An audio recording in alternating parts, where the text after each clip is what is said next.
Kristo ni Dominika ya kwanza ya Kwaresma katika mwaka C wa kanisa. Katika kipindi hiki cha Kwaresma ambacho tumekianza, tunasisitizwa kufanya mambo muhimu ambayo yanatuongoza sisi katika kupata uongofu. Kwaresma ni kipindi cha toba, ni kipindi cha maandalizi ambayo yanatupelekea kuadhimisha sherehe ya Pasaka. Kipindi cha Kwaresma kinachukua siku 40. Matendo muhimu yanayosisitizwa katika kipindi cha Pasaka ni matendo matatu. Kusali, sisitizwa kusali. Tunasisitizwa kufanya toba, kufunga na kufanya matendo mema. Kusali, kufunga na matendo mema. Kipindi cha Kwaresma ni kipindi maalum ambapo wanakanisa tunaitwa kumrudia Mwenyezi Mungu kwa moyo wa toba. Tunaitwa kumrudia Mwenyezi Mungu kwa moyo wa toba. Tunaitwa kuacha maovu yetu yote, kujiandaa kwa ajili ya sherehe kubwa kabisa, sherehe ya Pasaka. Pendwa katika Kristo, katika somo la Injili, katika somo la Injili tunaona Yesu Kristo anajaribiwa mara 3. Yesu akiwa katika mfungo wake, akiwa katika kufunga siku 40, akiwa jangwani, amefunga kwa siku 40 akiwa jangwani. Na huo mfungo wa siku 40 huko jangwani unatukumbusha safari ya wana wa Israeli kutoka Misri kwenda nchi ya Kanaani ambayo ilidumu kwa miaka 40. Miaka 40 ile walikuwa wanamuomba Mungu. Ni kama walikuwa katika hija, ni kama alikuwa katika mfungo. Kwa hiyo inatukumbusha safari ya taifa la Israeli miaka 40 ikiwa jangwani. Ndugu yangu katika Kristo, Yesu anafunga kwa siku 40. Injili ya Luka sura ya 4 aya ya 1 hadi ya 14. Yesu anafunga siku 40. Anapofunga siku 40 akiwa amezama katika Mungu, anazidi kujiconnect, anazidi kujiunganisha kabisa na Baba yake wa mbinguni. Akaona njaa. Alipokuwa ameona njaa, ndio wakati ule sasa shetani akachukua nafasi, akamjaribu Yesu katika mambo matatu. Jaribu Yesu katika mambo matatu. Na katika mambo haya yanayomjaribu, mambo yote yana maana yake. Mfano, Yesu anajaribiwa katika mahitaji ya mtu. Wapendwa katika Kristo, mwili unahitaji chakula. Mwili unahitaji nini? Chakula. Na usipokula utakufa. Mwili unahitaji chakula. Usipokula utakufa. Na Yesu yupo jangwani anafunga. Anapofunga pale jangwani, njaa imemzidia, shetani anajitokeza.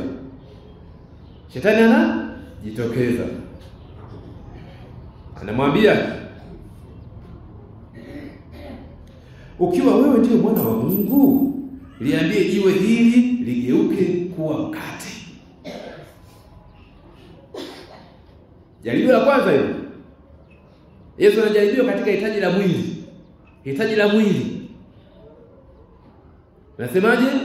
kama wewe ni mwana wa Mungu kweli, basi geuza jiwe hili liwe mkate, ule ushibe.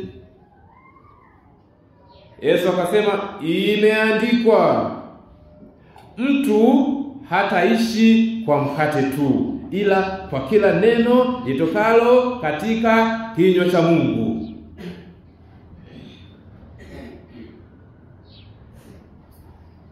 Tendo katika Kristo. Kidogo ni kama mnashangaa, inakuwaje kwaje tena? Najua tunachokihitaji sana sisi ni chakula cha kiroho. Chakula cha kiroho. Na chakula cha kiroho chenyewe ni neno la Mungu. Tunahitaji kula neno la Mungu. Chakula cha kimwili sawa tutakula, lakini ndani ya masaa machache kitatoka. Tunahitaji neno la Mungu likae kwetu sisi. Mtu hataishi kwa mkate tu, ila kwa kila neno litokalo katika kinywa cha Mungu. Ndugu yangu katika Kristo, hata wewe pia tuko bize sana. Tunachukua muda wetu mwingi sana kutafuta chakula cha mwili, lakini tunasahau kupata chakula cha kiroho. Muda fulani Yesu alikuwa ameenda kwenye familia ya rafiki zake, family friend. Kwenye familia ya yule rafiki yake Lazaro. Lazaro alikuwa na dada zake wawili, Martha na Mariamu. Martha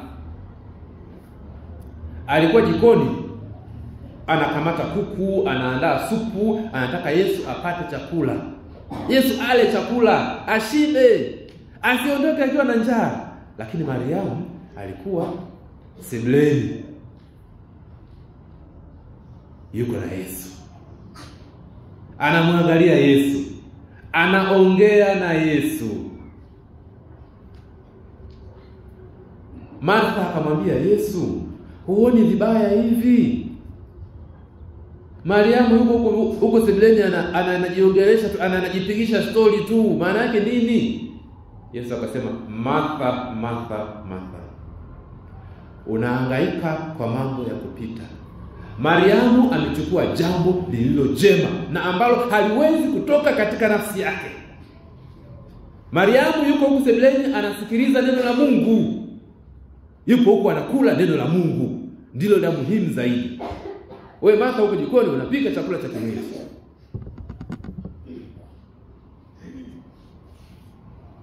Ujumbe msingi: chukua muda wa kutosha kusikiliza neno la Mungu. Chukua muda wa kutosha kuongea na Mungu. Tenga muda wa kuongea na Mungu. Tenga muda wa kusoma neno la Mungu. Labda nikauliza, wangapi kati yenu siku ya leo hii wamesoma Biblia? Pengine hakuna. Wangapi kati yenu wamesoma Biblia wala jana? Wangapi wamesoma Biblia jana? Nyosha tu mkono. Pengine hakuna. Haya, sawa, sio mbaya. Tokea tumeanza Jumatano ya Majivu, wangapi wamesoma Biblia? Wangapi wamesoma Biblia? Punga mkono. Mlisoma Biblia kuanzia Jumatano ya Majivu, punga mkono. Asante. 1 2 3 4. Unaona? Ni wachache. Kati ya kanisa hili lenye watu zaidi ya 200, waliosoma neno la Mungu ni 3. Labda na huyo amesoma somo hapo, 4, 5. Na alisoma somo hajui kama amesoma neno la Mungu. Hajui kama amesoma Biblia. Wangapi kuanzia Jumatano ya Majivu wamekula chakula? Wangapi wamekula chakula? Usiseme wote. Ukisema wote ni jibu la mtu asiyesoma. Kama wewe umekula chakula kuanzia Jumatano ya Majivu, punga mkono. Wachache. Wanakwaya hawajawa chakula. Kama umekula chakula au umekula ugali, umekula nini, punga tu mkono wala umekula chakula. Asante sana. Kanisa zima limekula nini? Tumekula mara nyingi. Kumbe tunaambiwa kwamba tule zaidi neno la Mungu. Tule zaidi neno la nini? La Mungu. Tusome zaidi neno la Mungu. Ndipo tule chakula cha mwili. Ujumbe, mtu hataishi kwa mkate tu, ila kwa kila neno litokalo katika kinywa cha Mungu. Jaribio la pili. Yesu alijaribiwa katika mamlaka. Shetani akamwambia,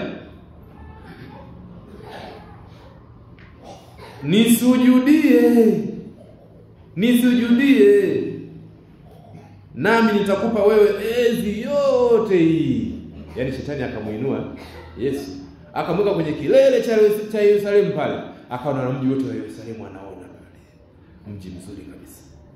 Kama leo hii Yesu akamwambia angeinuliwa kwenye ghorofa refu zaidi, angempandisha katika mlima kule wa Poroto kule, mji wote wa Mbeya unaoona hivi, angesema Yesu nisujudie, hii miliki nzima ya Mbeya inakuwa ya kwako yote hii. Yaani Yesu sujudie kidogo tu cha inakuwa ya kwako.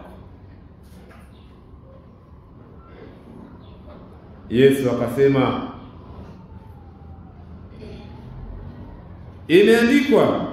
Yesu kajibu, imeandikwa, msujudie Bwana Mungu wako pekee. Jaribio la pili linahusu mali. Linahusu nini? Mali. Linahusu mali. Shetani anamwambia Yesu, nisujudie nitakupatia mali.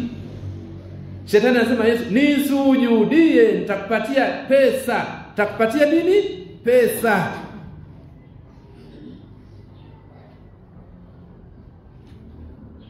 Sasa anasema nisujudie nitakupatia magari. Nitakupatia biashara. Nitakupatia mke. Si amemwona juu ya Yerusalemu, akaona mji mzima, si ndio? Ule mji unaonyesha vitu vyote. Wanawake wazuri, majumba mazuri, farasi wazuri, dhahabu na kila kitu. Lakini Yesu akakataa, akasema imeandikwa, sujudie Bwana Mungu wako tu. Mungu pekee ndiye kusujudiwa. Ni Mungu pekee wa kuweza kuabudiwa. Pendo katika Kristo.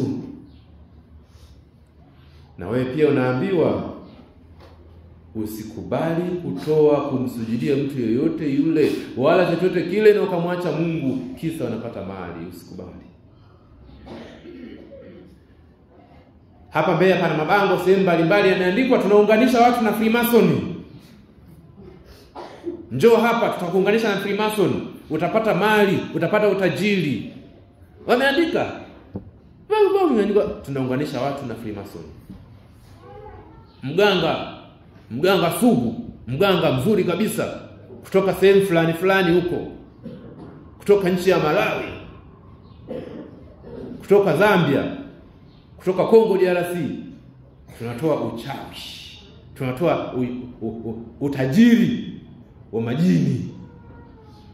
Utajiri wa nini? Majini. Sema tunatoa pete ya utajiri. Tumsifu Yesu Kristo. Yesu alipoambia kwamba amsujudie shetani atapata miliki nzima, akakataa. Na wewe leo hii pia shetani anakuja kwako kupitia Freemason, anakuambia tunaandikisha Freemason, utapata utajiri bila kafara. Tumsifu Yesu Kristo. Unapata utajiri bila nini? Bila kafara. Watu wanaamini hapo bwana. Tunatoa pete ya utajiri wa majini. Kuna mganga sugu hapa anatoa nyota ya biashara. Zote hizo ni kumsujudia shetani. Unapoamua kujiunga na Freemason, wameandika kwenye kibao vingi kwamba njoo hapa tunaandikisha Freemason, unapata utajiri bila kafara. Sio wameandika hivi jamani? Wanasema wanatoa utajiri bila nini? Kafara. Ndio hizo kumsujudia shetani. Tunatoa pete za utajiri wa majini, ndio huko kumsujudia shetani. amefika mganga wa kienyeji, mganga mtaalamu sana, mganga aliyobobea toka huko mikoa fulani, mkoa deshi kutoka mkoa deshi amekula ya mganga wa kienyeji kutoka nchi ya Malawi, kutoka Zambia, kutoka Sumbawanga, kutoka Mbeya, kutoka Isanga. Njoo tunafungua nyota ya pesa. Huko ni kumsujudia shetani. Kama wewe mpendwa Mkristo, kama wewe pia kwa namna moja au nyingine biashara yako umemwita pale mganga aje abariki biashara yako, aje aweke wito wateja, unakuwa unamsujudia shetani. Yesu amekata, Yesu hataki. Acha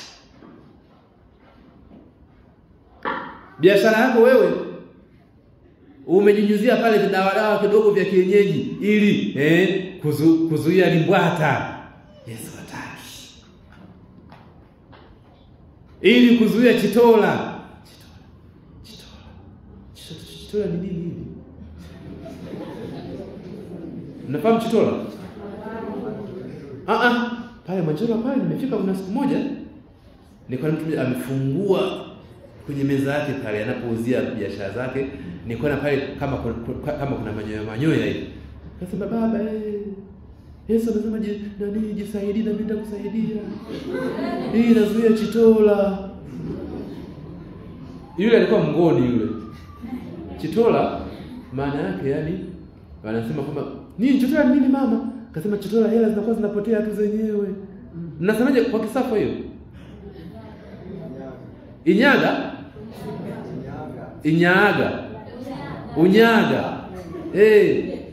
Inazuia unyaga. Kwa Kinyakusa mnasemaje unyaga?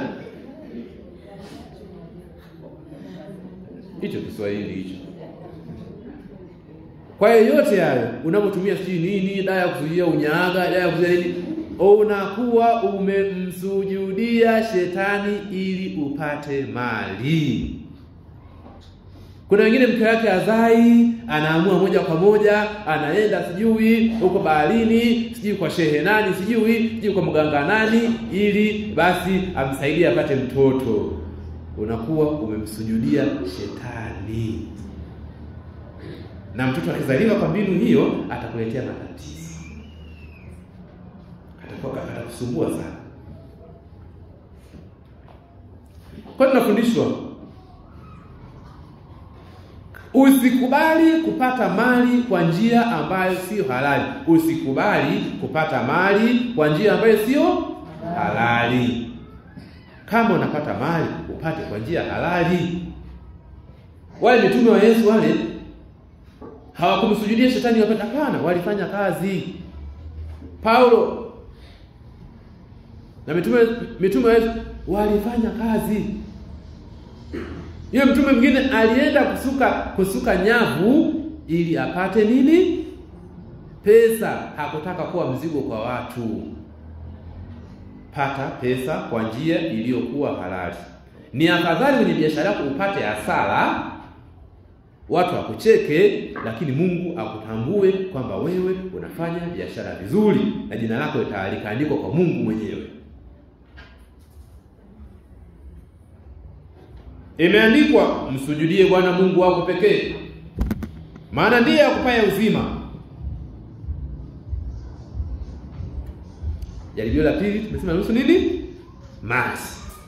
Sawa jamani? Na nyinyi na watu waleo pia wako tayari kumsujudia shetani apate nini? Mali. Neno la Mungu ni silaha. Neno la Mungu ni nini? Ni silaha. Linatuwezesha kupambana na maadui. Yesu anashinda majaribu kwa kutumia maandiko matakatifu. Pendo katika Kristo, tutashinda majaribu kwa kupitia maandiko nini matakatifu. Maandiko matakatifu yanatusaidia sisi kushinda majaribu. Utamshinda shetani kupitia maandiko matakatifu. Sawa jamani? Juzi nilipita pale, nilikuwa kule kanisa la Hija, Nilikuwa na pale chuo kikuu, kuna mtu mmoja anapagawa na pepo, anaongea ovyo ovyo. Kuna mama mmoja anampunga pepo, anapulizia tok tok tok tok. Unaweza wewe mama, unasema toka wewe nani? Tumia mamlaka. Tumia nini? Mamlaka. Sema kwa jina la Yesu Kristo na kuamuru toke. Tumia mamlaka. Hili basi nikamwacha, alikuwa ni mama sijui dini gani. Niliona anasaisha, nikaundwa huyu sio Mkatoliki huyu. Kwanza hata mimi ananiona hapa aniiti. Huyu atakuwa ni wa kanisa la makanisa ya sasa. Jaribio la tatu. Yesu anajaribiwa katika mamlaka. Katika nini? Mamlaka. Shetani akamweka Yesu juu ya kinara, juu kabisa, juu ya mnara. Akamwambia, ikiwa wewe ndio mwana wa Mungu, imeandikwa. Hata endapo ukianguka hapa, Mungu atakutumia mamlaka, malaika zake wakuinue, wakudake, usijikwae mguu wako wapi? Jiweni. Sawa?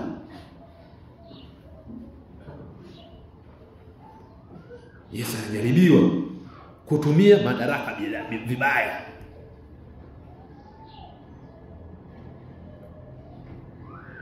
Lakini Yesu pia aliweza kuishinda pia jaribio hilo. Alishinda jaribio hilo pia. Jaribio la tatu hilo.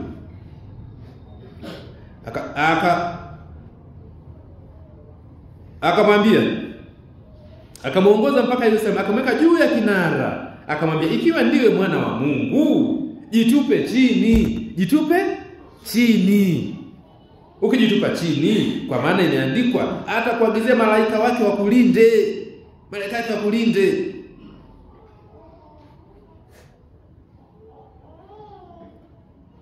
Atakusaidia usijikwae mguu jiweni. Lakini Yesu pia akajibu akamwambia, imenenwa, usimjaribu Bwana Mungu wako. Baada ya shetani kushindwa, akamwacha Yesu kwa muda. Jaribio la tatu linahusiana na nini? Mamlaka, maujiko, matumizi mabaya ya mamlaka. Sawa jamani? Inawezekana ukawa wewe una mamlaka fulani, shetani ndani pia anawatumia watu wenye mamlaka. Inawezekana wewe ni kiongozi fulani sehemu yoyote ile, shetani anataka wewe uweze uweze kutumia mamlaka yako vibaya. Utumie mabavu, utumie mamlaka vibaya. Fundisha pia wenye mamlaka wote watumie mamlaka vizuri. Tumsifu Yesu Kristo.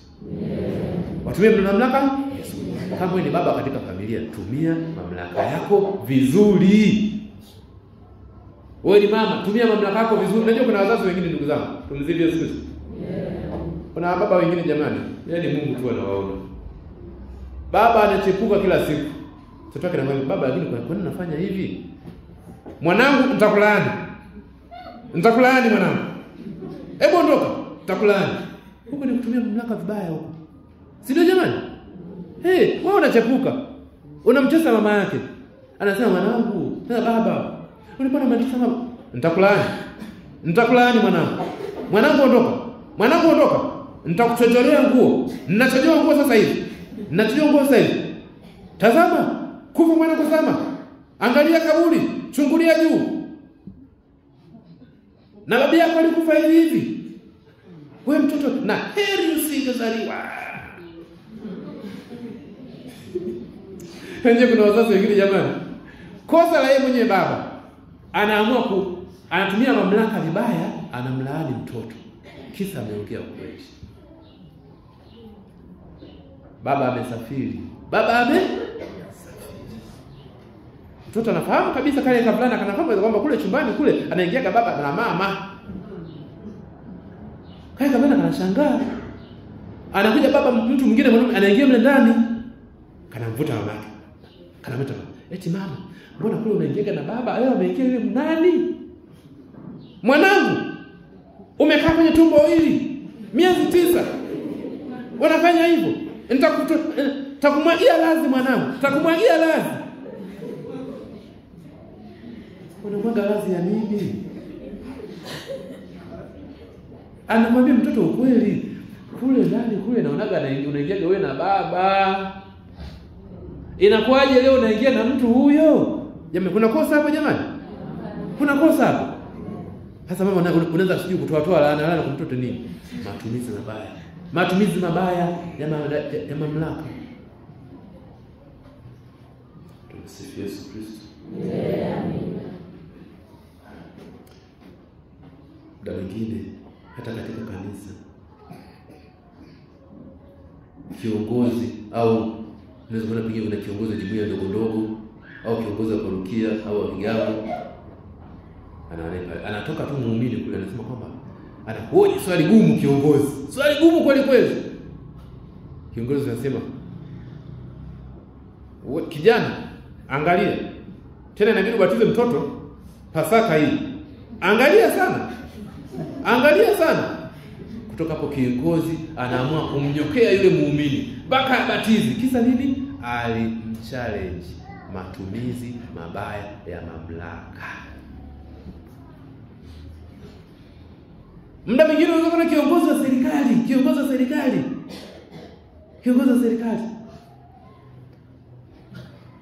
Kwa kuwa tu mtumishi mmoja wa serikali pengine aliuliza swali kwenye mkutano wa hadhara. Akasema, "Mheshimiwa, kwa nini hapa Mbeya barabara zinaharibika? Tunajenga kila mwaka, kipindi cha mvua zinaharibika. Kwa nini zinaharibika? Hela zinaenda wapi?" Nashangaa kiongozi yule pale. Wasaidizi. Hebu andika jina lile pale.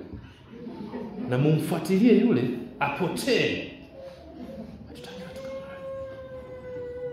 Unaona? Matumizi mabaya ya mamlaka.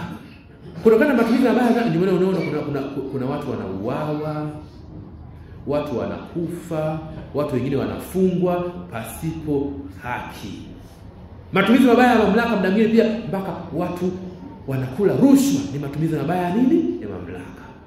Lakini Yesu anasema kwamba hasa kushinda vishawishi kwa kupitia neno la Mungu. Ndio msifu Yesu Kristo. Lakini somo la pili linatuambia ujumbe mzuri sana, ujumbe maridhawa. Somo la pili natoka katika kitabu cha waraka wa mtume Paulo kwa Warumi sura ya 10 aya 8 hadi 13. Inasema hivi: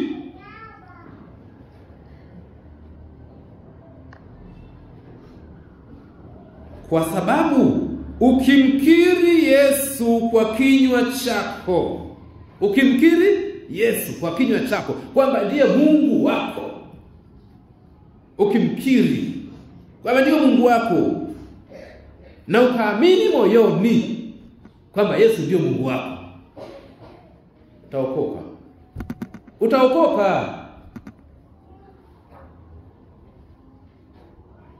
utaokoka vishawishi.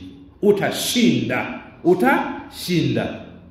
Hapa natumia neno kuokoka, situmii kama wanavyotumia wale wengine. Wale wengine wanatumia neno kuokoka vibaya. Wanasema wale kuokoka maana yake wamesha ushinda ulimwengu. Si ndio jamani? Sasa wewe hujavuka mtu unasema umeushinda ulimwengu. Waliookoka wako mbinguni. Wako wapi? Mbinguni. Sisi hapa tunatafuta wokovu. Tunatafuta nini? Wokovu. Mtoto wa kidato cha 6 au kidato cha 4 wanajiandaa kufanya mitihani yao ya form 6 na ya form 4, si ndio? Wanajiandaa kufanya mitihani ya form 6, form 4 la 7. Sawa penda? Unapojiandaa kufanya mitihani ya form 4, form 6 la 7, hupaswi kusema kwamba mimi nimeshafaulu. Hujafaulu bado, kwa kuwa bado hujafanya mtihani. Utakuwa umefaulu mara baada ya kumaliza mtihani. Si ndio jamani? Sasa wewe mlokole utajitaja kwamba nimeshaokoka wakati bado upo dunia hii ya dhambi. Leo unamtukana mtu, unamsengenya mtu, alafu unasema nimeshaokoka. Kesho unaenda pale kuna nini, unaenda kufanya rushwa. Unasema umeshaokoka wapi? Umepata jamani? Sasa hapa Paulo anatuambia maana sahihi ya kuokoka. Maana sahihi ya nini? Ya kuokoka. Anasema kwamba ukimkiri Yesu kwa kinywa chako na kuamini moyoni mwako utaokoka. Warumi 10:9. Unapomkiri Yesu kwamba mimi namkiri Yesu kwamba ni Bwana wangu na Mungu wangu, ni mtetezi wangu, ndio mwokozi wangu. Ukishamkiri hivyo na ukaamini hilo unaloliongea na ukalidhihirisha hilo katika sala zako kwamba wewe kweli ni Mkatoliki kweli, wewe ni Mkatoliki, ukalidhihirisha hilo kweli, ukaishi Ukatoliki wako vizuri. Na ukalishuhudia hilo kweli mbele za watu wote, kwamba ukalishuhudia kwa maisha yako, utaokoka. Siku ya mwisho Yesu atakapokuja kuchukua kanisa lake, atakuchukua na wewe pia kama ni miongoni mwa washindi. Sawa jamani? Ndio msifu Yesu Kristo. Kwa hiyo haya maneno hayo ya kujibrandi hayo yasiwatishe. Maneno ya kujibrandi yasiwatishe. Mtu bado unaishi unajiita umeshaokoka sana. Sio kweli. Sio kweli. Ila mimi nikisema kama tunapaswa kunyanyamia njia ya kupata wokovu, uzima wa milele. Tunanyanyamia. Sawa jamani? Tunachuchumia wokovu, tunatafuta wokovu. Sisi tuko hapa sisi wote tunatafuta nini? Wokovu. Tunatafuta wokovu. Sawa jamani? Kwa hivyo ukimkiri Yesu kwa kinywa chako, ukimkiri na unamkiri Yesu hadharani. Unamkiri Yesu hadharani, sio ukiwa hadharani. Kwamba mimi namkiri Yesu, ninasadiki katika imani hii moja takatifu ya kanisa moja takatifu Katoliki la mitume. Ninasadiki imani hiyo. Na imani hiyo ninaiadhimisha pamoja na kanisa. Na imani hiyo ninaishuhudia kwa matendo yangu. Ukifanya hivyo utaokoka. Sawa pendo? Ndugu yangu katika Kristo, tunapaswa kwa kweli, ili tuweze kutafuta wokovu, kutafuta uzima wa milele, tunapaswa kufanya vitu vikuu vitatu. Cha kwanza tunapaswa kusali. Inatupasa kusali sana, tusali. Unajua kusali ni nini? Tumsifu Yesu Kristo. Kusali ni nini? Anayesali anaongea na nani? Na Mungu. Anayesali anafanya communication na Mungu, anafanya connection na Mungu. Tumsifu Yesu Kristo. Naomba simu yako kwanza katika moja. Naomba simu yako. Naomba simu mara moja. Si una simu hapo? Nani ana simu moja? Nipe simu. Moja nipe simu bwana, lazima simu yako. Mimi sifungui mafaili yako, mimi naigusa tu. Tumsifu Yesu Kristo. Mimi naigusa kwa asante mama. Yaani kwa mfano tu umechukua simu yako, unapiga simu. Unawasiliana na mtu fulani yupo Tabora. Hello. Kamwene there. Ni mno file there. Ena. Unapokuwa unapiga simu kwa mtu, unatengeneza connection. Unatengeneza nini? Mawasiliano. Unajiunganisha naye. Si ndio jamani? Mtu kama umpigii simu mwaka wa kwanza hamna simu, mwaka wa pili hamna simu, watatu hapo unaona kabisa mtu huyu niko naye mbali. Niko naye nini? Mbali. Lakini kila siku asubuhi, halo, umeamkaje? Salama. Halo, uko Tabora mvua zinanyesha? Ndio zinanyesha. Sawa, hamna shida. Basi vizuri, nashukuru sana. Barikiwe sana. Na kesho napiga simu, Ukiwa unafanya hivi mara kwa mara, mnajenga ujirani na huyo mtu, si ndio? Vivyo hivyo anayesali anampigia simu Mungu. Umenipata jamani? Unaposali unampigia simu Mungu. Unaanza kwa jina la Baba na la Mwana na la Roho Mtakatifu. Maana tunasema halo Yesu, halo halo Yesu. Ndio umeanza kwa jina la Baba na la Mwana, halo Yesu. Unaanza kuongea. Baba yetu uliye mbinguni. Sasa unakuwa unawasiliana naye. Baba yetu uliye mbinguni, naomba Yesu nijalie mimi hivi na hivi na hivi. Unapokuwa unasali unampigia simu Yesu. Umenielewa jamani? Hata kama usali humpigii simu Yesu. Yesu mwenyewe humpigii simu. Ukiwa na dharura atakusaidia. Tumsifu Yesu Kristo. Mpendwa, chukulia wewe una rafiki yako mmoja ulisoma naye. Umeweza na 7 pamoja, miaka ya 90 umeweza na 7 pamoja. Sawa? Kuna mmoja unawasiliana, yuko mbali lakini unampigia simu mara kwa mara. Na mwingine tokea umeweza na 7 huja mwasiliana naye. Yupi ukiwa na dharura unaweza kuchukua simu ukasema halo, nisaidie kitu fulani, atakusaidia. Ni yule unawasiliana naye au uwasiliana naye? Vivyo hivyo kwa Yesu. Kama unampigia simu Yesu mara kwa mara, au Yesu asubuhi napiga simu, au mheshimiwa Yesu, nashukuru nimeamka salama, asante Yesu, naomba nilinde. Hamna shida. Yesu, naenda kanisani, naomba nilinde. Hamna shida, poa. Yesu, mimi Yesu mimi mume wangu mkorofi chepuko. Nimeelewa. Tamfundisha. Yesu, mimi mwanao Yesu, najua mimi mwanao Yesu hapa sina hela ya kulipa ada. Okay, nimeelewa. Nitakutengenezea right connection. Hiyo ndio kwamba unaposali unakuwa unampigia simu nani? Yesu. Kama usali unajiweka mbali na Yesu. Tumsifu Yesu Kristo. Mama, asante kwa simu yako. Simu nzuri kabisa hii. Sawa.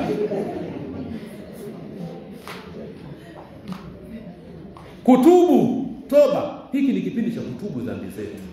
Kipindi cha kutubu dhambi zetu. Tutubu dhambi zetu, tutubu dhambi. Tumrudie Mungu, tujirekebishe maovu yetu yote. Kati ya mambo wanayoteseka watu siku hizi, watu wanandoa wengi. Ndoa nyingi, familia nyingi haziteseki eti kwa ajili ya kukosa hela, sio kweli. Familia nyingi haziteseki eti kwa ajili sijui ya maradhi, sio kweli. Familia nyingi zinateseka kwa ajili ya usaliti. Baba na mama kusalitiana. Naogopa jamani wana familia. Kinachoumiza zaidi sio kifo.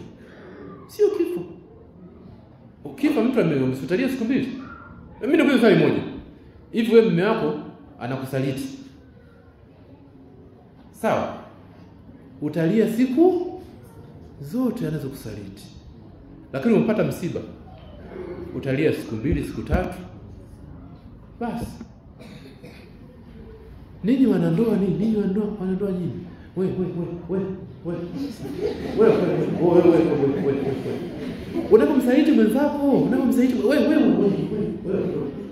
unapomsaliti mwenzako, sio kwamba hajui, anajua. Unamuumiza moyo. Usaliti wanasema unauma kupita msiba. Naogopa wapendo. Usaliti unauma kupita msiba. Kuna mama mmoja nilikuwa naongea naye yuko sehemu fulani. Yule mama yule, jina lake silitaji, lakini natoa story kwa ajili ya kuwasaidia wengine. Yule mama anafanya kazi mji mmoja. Lakini katika mji mume wake akahamishiwa mji mwingine. Tuchukue tu kwa mfano tu. Yule mama nimeweka nchi ya jirani ili yule mama alikuwa na mume wake wanafanya kazi Nairobi. Wapi? Nairobi, sawa. Mume wake akahamishiwa Mombasa. Sasa mume wake amehamishiwa Mombasa. Yule mama mara kwa mara, yule mume wake alikuwa anatoka kila Jumamosi, Ijumaa, anatoka Mombasa anaenda Nairobi kumsaidia mke wake. saidia mke wake na watoto, kubadilishana upendo, kufurahi. Lakini sasa akashangaa kuanzia mwaka jana mwezi wa 12 yule baba hatoki tena Mombasa kuja Nairobi, hatoki. Mama yule akaamua akatoka zake pale Nairobi akaenda kule Mombasa. Alienda Mombasa, kashangaa anachungulia mle ndani, anaona ni kama kuna mwanamke mwingine mle. Kuna vitu tofauti. Akaruka fence, akaingia ndani. Amekaa pale nje masaa 8 afunguliwe. Alipotoka pale yule mwanamume akasema kwamba mimi naona kama unanifuatilia. Bora tu nikuache. Nakwambia yule mama yule ananipigia simu toka Nairobi. Kila siku analia, "Father, niombee. Father, niombee. Father, niombee, mume wangu anasumbua. Father, niombee." Kasema kweli. Yaani yule mama, huu ni mwezi wa pili sasa. Kila siku anapiga simu analia. Ungekuwa msiba angelia mpaka leo? Angelia mpaka leo? Mpendwa, wewe mimi unamsaliti mke wako. Usaliti unauma sana, unamuumiza mwenzako, ni maumivu makali kupita ya msiba. Maana msiba ni kwa bahati mbaya, si ndio jamani? Msiba ni kwa mapenzi ya nani? Ya Mungu, si ndio? Lakini usaliti ni mapenzi ya Mungu. Usaliti ni bahati mbaya. Ndio jamani. Wewe mwanamke, wewe unamsaliti wewe. Mume wako anakuhudumia vizuri. Tena unamsaliti kwa kibodaboda.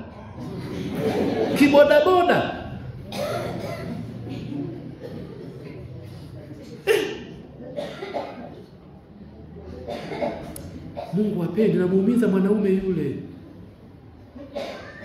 Unamuumiza, Mungu hapendi. Kuwa mwaminifu. Imani ni nini? Imani tumesema kwamba imani ni kumkiri Mungu na kudhihirisha na kuadhimisha unachokiamini kile katika kusali. Imani ni nini? Ni kudhihirisha matendo yako yale unayoyaamini katika maisha ya kila siku. Imani ni nini? Imani ni kuwa mwaminifu kwa mke wako, ni kuwa mwaminifu kwa mume wako. Imani ni kuwa mwaminifu kwa mke wa mume wako. Hiyo ndio imani. Basi mpendwa katika Kristo, jitahidi kuanzia kwa resma hii, mrudie Mungu wako kwa kuwa mwaminifu kwa mume wako, kwa kuwa mwaminifu kwa mke wako. Mpendwa mama, hata kama umechoka pia usiondoke, baki kwenye ndoa kwa ajili ya watoto wako. Mpendwa mama, hata kama mume wako anakuchosha, amekithiri, baki kwenye ndoa kwa ajili ya watoto wako. Mpendwa baba, hata kama mke wako amekukera, baki kwenye ndoa kwa ajili ya watoto wako. Watoto wako hawana hatia. Watoto wako nini? Hawana nini? Hatia. Vumilia.